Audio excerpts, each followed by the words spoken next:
Hello friends, जो हमारा चल रहा है 9th क्लास NCERT मैथ्स। तो इसके पिछले वीडियो में हमने डिस्कस किया था नंबर सिस्टम, और नंबर सिस्टम में हमने natural number, integers and rationals, और इसमें एक पर्टिकुलर हो जाता है होल नंबर, ये सब हमने डिस्कस किया था। एक जो सबसे इम्पोर्टेंट कॉन्सेप्ट बच जाता है वो होते हैं इर्रेशनल नंबर्स।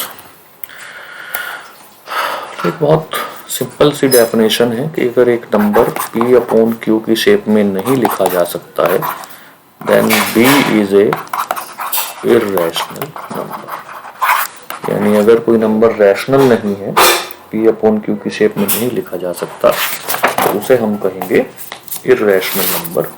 इसके जो एग्जांपल्स हैं √2, √3, √15, पाई, ये सब इर्रेशनल नंबर के एग्जांपल हैं। इनमें से कुछ को हम आगे प्रूव भी करेंगे। अब है कि एक सेट ऑफ रियल नंबर्स या केवल रियल नंबर्स की हम बात करें तो एक कॉम्बिनेशन या एक union of rational number and irrational number. यानी रियल नंबर की प्रॉपर्टी हुई कि या तो वो रैशनल होगा या इर्रेशनल होगा।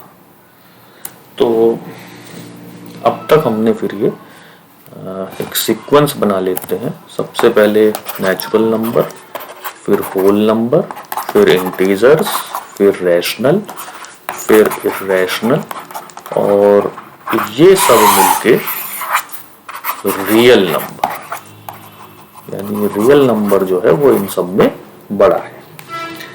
अब अगर हम NCERT बुक की बात करें तो पहला एग्जाम्पल बनता है, जो एग्जाम्पल नंबर 3 है, कि √2 को रियल लाइन पर लोकेट करना। तो क्या करेंगे हम इसमें? बहुत सिंपल सा कॉन्सेप्ट है कि मान लीजिए ये रियल लाइन है, ये 0 है, और अगर मैं इसे 1 ले लूँ और ऊपर यहाँ पे 1 ले लूँ तो ये एक राइट एंगल ट्रायंगल बन जाता है। ये डिस्टेंस भी 1 है और ये डिस्टेंस भी 1 है, तो ये डिस्टेंस कितनी हो गई? √2। और ये डिस्टेंस √2 है, तो जब इसके कोरस्पॉन्डिंग हम यहाँ पे एक पॉइंट लेंगे कंपास की हेल्प से, तो ये बन जाता है √2। और एक दूसरी चीज़ है कि अगर आप बहुत नॉर्मल वे में बात करें कि 1 का स्क्वायर 1 है और 2 का स्क्वायर 4 है, तो यानी 1 से लेके 4 तक के बीच जितने नंबर हैं उन सब का जो स्क्वायर रूट है वो कहीं ना कहीं 1 और 2 के बीच में लाई करेगा। तो इसी तरह से आप कह सकते हैं कि √3 भी 1 और 2 के बीच में रियल लाइन पर लाई करेगा। अब अगर हम इसमें बात करें कि जो इसकी एक्सरसाइज है, तो every irrational number is a real number. Every irrational number is a real number. तो ये ट्रू है क्योंकि कोई भी इर्रेशनल नंबर जो होगा वो पहले एक रियल नंबर होगा। उसके बाद है कि every number can be written in the form of √m। Every point on real line can be represented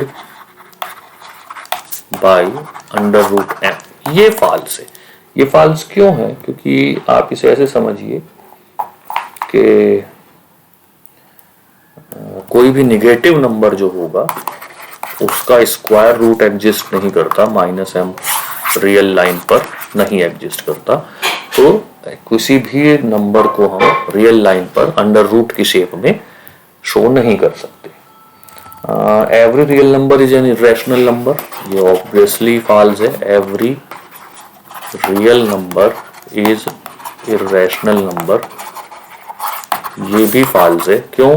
क्योंकि 2 है, ये रैशनल है और ये रियल है, लेकिन ये इर्रेशनल नहीं है। Hence this statement is also false. Every square root of positive integer is irrational. तो ये भी गलत होगा। Square root of positive integer is irrational, ये भी फॉल्स होगा। क्योंकि फॉर एग्जांपल कि अगर मैं अंडर रूट 16 ले लूं तो इसका स्क्वायर रूट 4 है, जो कि रैशनल है, इंटीजर है, इर्रेशनल नहीं है। तो यानी ये स्टेटमेंट भी फॉल्स है।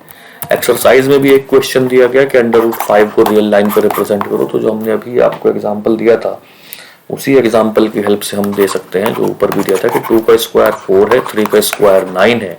तो इसका मतलब 4 और 9 के बीच के जितने भी नंबर हैं उन सब का स्क्वायर रूट 2 और 3 के बीच में आएगा। तो अंडर रूट 5 भी 2 और 3 के बीच में रियल लाइन पर, यहाँ अगर 2 है और यहाँ 3 है तो यहाँ कहीं अंडर रूट 5 आ रहा होगा। So this is all about exercise 1.2 of NCERT 9th class maths, and next video में हम लेके आएंगे एक्सरसाइज नंबर 1.3। तब तक के लिए थैंक यू वेरी मच।